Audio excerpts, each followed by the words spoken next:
Bonjour et bienvenue dans la clé alchimique spéciale de cette semaine. Eh bien, cette semaine, on va se poser la question de pourquoi c'est si important de gérer tes émotions. Eh bien, il y a quelque chose qu'on ne nous a presque jamais appris. Quelque chose de pourtant fondamental et pourtant tellement sous-estimé. C'est comment gérer nos émotions. Pas pour les contrôler, pas pour les étouffer, mais pour pouvoir accéder à ce qu'il y a juste en dessous, à ce qu'il y a derrière cette émotion.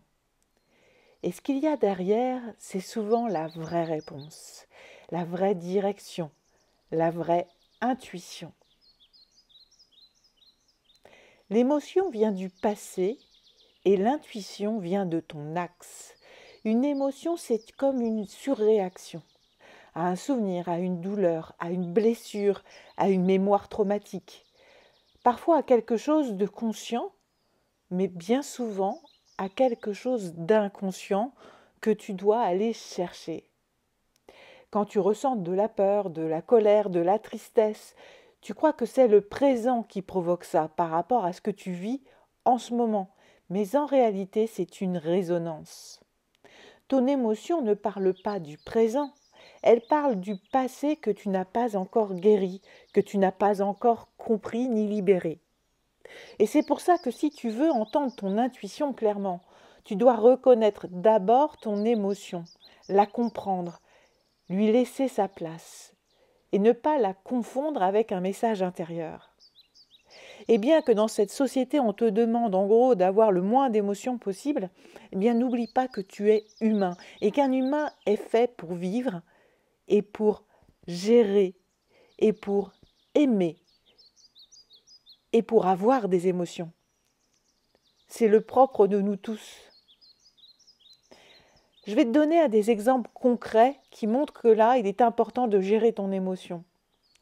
Tu es dans une situation et tu te dis oula, je sens qu'il ne faut pas que j'y aille. Et là, tu crois que c'est ton intuition. Mais en creusant un peu, tu te rends compte que tu es paralysé par la peur d'être rejeté ou le souvenir d'un échec passé qui ressemblait un peu à cette situation-là. Ce n'est pas ton intuition qui te dit non, qui te dit attention, je t'alerte, mais c'est ta mémoire blessée qui parle en premier. Et si tu agis en fonction de cette émotion, eh bien tu passes à côté d'un appel, d'une rencontre, d'un saut évolutif ou d'un changement. C'est pour ça que c'est important de gérer ses émotions. Et de bien se dire que gérer ses émotions, c'est surtout pas les éteindre. C'est une erreur qu'on fait souvent. On croit qu'être aligné, c'est ne plus ressentir. Mais non, pas du tout. Être aligné, c'est ressentir sans se faire happer par cette émotion.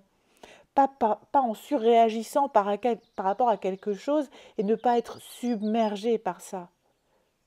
C'est écouter l'émotion, la laisser circuler, la nommer, parfois même la pleurer, mais ne pas lui donner le volant de ta vie. Tu peux pleurer et rester centré. Tu peux être en colère mais ne pas réagir impulsivement. Tu peux avoir peur mais continuer à avancer avec foi. C'est là qu'est la vraie maîtrise émotionnelle. Pas dans le contrôle, mais dans la conscience. Bien souvent, on peut avoir peur d'une situation et de se dire là, j'ai surréagi, je ne peux pas y aller. Et bien ça, c'est parce qu'on est submergé, parce qu'on a vécu des choses dans le passé ou alors des personnes autour de nous. Notre famille, nos parents, nos frères et sœurs, peu importe, nos amis, ont vécu des choses dans cette situation. Et du coup, on se les approprie. Et elles se cumulent, notre expérience se cumule et nos émotions sont de plus en plus fortes et de plus en plus bloquantes. Et c'est là qu'il faut les comprendre pour les accueillir. Lui donner aussi un réconfort en disant « cette fois c'est différent, j'ai bien pris en compte ton alerte, ton émotion, mais nous ne sommes plus dans la même situation. » Et c'est faire tout ce chemin pour pouvoir ensuite les libérer. Parce que les émotions te protègent jusqu'au jour où elles t'enferment.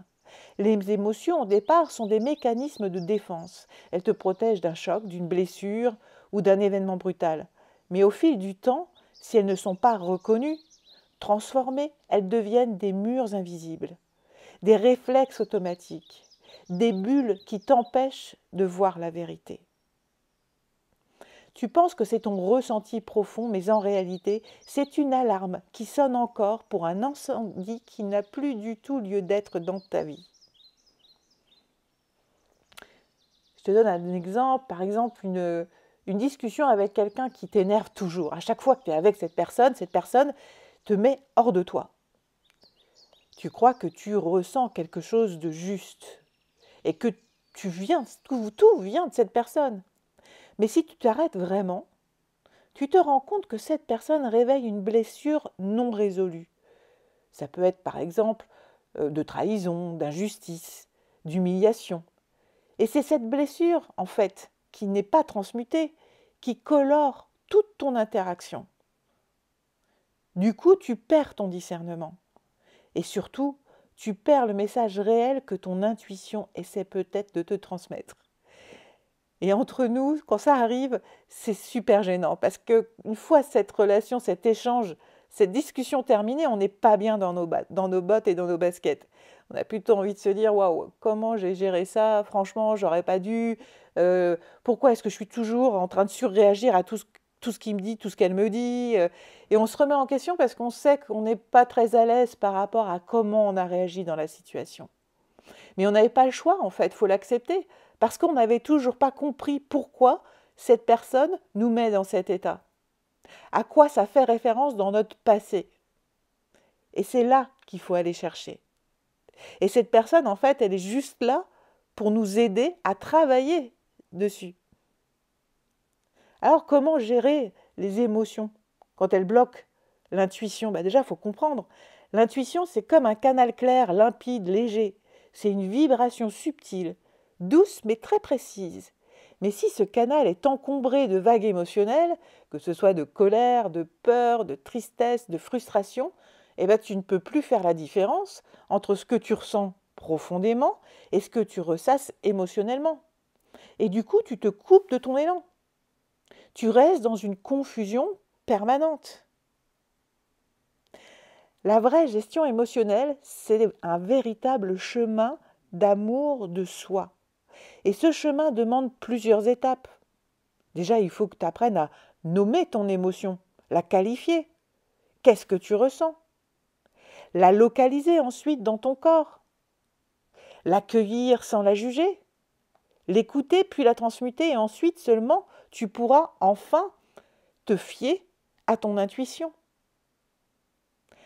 Pourquoi? Parce que le canal sera beaucoup plus clair et que tu peux entendre ce qui est juste, pas ce qui est réactif, en réaction.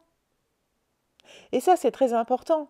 Parfois, dans la vie, on te demande d'attendre, que les choses vont venir à toi. Mais là, ça va te débloquer tes pleurs, tes peurs d'ailleurs, les deux. Pourquoi? Parce que d'habitude, on te dit, si tu veux changer, il faut agir. Mais là, tu ressens profondément au fond de toi qu'il ne faut pas agir, qu'il faut attendre et accueillir, que ce n'est pas la même posture que d'habitude.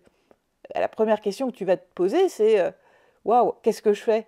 Est-ce que c'est mes peurs d'agir et de changer les choses qui me freinent, ou est-ce que c'est mon intuition profonde? C'est tout un travail. Et une fois que tu as réussi à faire ce travail, tu sais si effectivement il faut que tu agisses, mais que tes peurs par rapport à des événements passés te bloquent, ou est-ce que c'est vraiment ton intuition qui dit hop, hop, hop, change de façon d'agir, change ta façon d'être. Là, tu dois être dans l'accueil. C'est pas la même chose. Et ça nous arrive aussi. Alors, un petit exercice concret, c'est la double écriture. Je te propose un petit rituel d'ancrage. Tu prends 2 feuilles. Sur la première, tu écris ce que tu ressens, brut, sans filtre, c'est ton émotion. Tu la poses sur papier. Sur la deuxième, tu écris ce que ta sagesse intérieure te murmure, ta voix douce, calme et ancrée. Mais il faut que tu sois juste avec toi, il faut oser le faire. C'est pas toujours simple quand on est seul à faire. Mais il faut que tu sois juste et vrai. Puis ensuite, tu lis les deux. Et là, tu compares. Eh bien, tu vas voir que la vibration, c'est pas du tout la même. Et que dans cette différence, tu vas apprendre à reconnaître ta vraie voix et ta vraie voix OX, OIE. Et si tu sens que tu veux être accompagné pour ça, parce que c'est vrai que c'est pas simple à le faire tout seul. J'ai essayé toute seule au début et je vous assure que c'était pas si simple de voir aussi clair dans mes émotions, quand elles étaient surtout très puissantes. Parce que je voulais pas voir le message derrière. Ou je le voyais, mais pas entièrement. Et bien sache que c'est ce que je fais dans mes accompagnements. Je t'aide à identifier ce qui vient de ton émotion, ce qui vient de ton intuition et comment transmuter les deux pour avancer avec clarté et paix, surtout retrouver enfin la sérénité. Surtout que quand tu le fais, tu te libères de toutes les émotions passées, ce qui fait que c'est comme si tu faisais un reset et que tu repartais beaucoup plus léger. Donc les émotions sont beaucoup moins puissantes, donc beaucoup plus faciles à lire. Si ça t'intéresse, tu as le lien dans la description, surtout n'hésite pas, si tu sens que c'est le moment, je sais, tu sauras. Alors, tu n'es pas prisonnier de tes émotions. Tu es le gardien de ton espace intérieur. Et aujourd'hui, tu peux choisir d'écouter, d'accueillir et surtout de libérer. Parce que ta vraie voix t'attend derrière ce tumulte. Et elle a tant de choses merveilleuses à te dire. Et si tu aimes ce nouveau format, surtout n'hésite pas à me le dire, like, partage et dans les commentaires, marque ce que toi tu ressens par rapport à tes émotions. Ou s'il y a une autre thématique que tu aimerais que j'aborde, écris-la moi, je serai ravie de te lire. Alors je te souhaite une merveilleuse journée et je te dis à très vite.